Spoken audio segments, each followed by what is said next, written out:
lot of new people who want to know what this is and why it's happening. Can you give us an introduction? Yeah, again, the term geoengineering, aka chemtrails, the layman's term for what we see happening in the skies, but this is weather modification on a global scale. In fact, these programs are so large and so all-encompassing that all other weather modification programs that go on a smaller regional basis are they're negated by the scope and scale of the global geoengineering programs. And these programs involve a number of aspects. You have the saturation of the atmosphere with various chemical and metal particulates. And there appear to be various purposes and objectives with this saturation. In conjunction with the saturation, which ionizes the atmosphere, it makes the atmosphere more conductive, we have the HAARP facilities, High Frequency Active Auroral Research Program. These are ionosphere heaters. Many have heard of the HAARP facilities. There's not just one or two or three. We believe there's at least 18 around the globe, possibly with 3 more being built in Antarctica right now. And once the atmosphere is saturated with these particulates, and then you add the ionosphere heaters, the entire weather system globally is virtually being thwarted.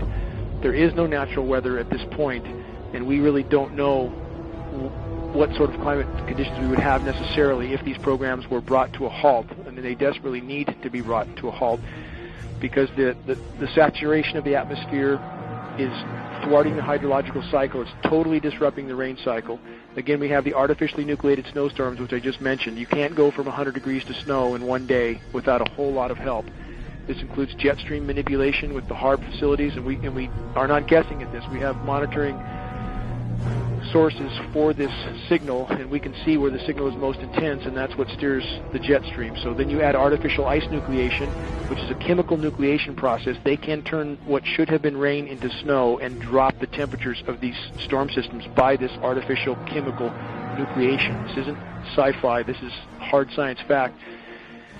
The weather disseminating agencies are trying desperately their task, and they're all owned at the very top, it appears, by the Rothschilds and or other parts of the global elite complex. Rothschilds in particular are ownership of Weather Channel, Weather Central, Weather Underground. And it was imperative that they own these agencies, otherwise there would be great discrepancy in trying to explain away these events.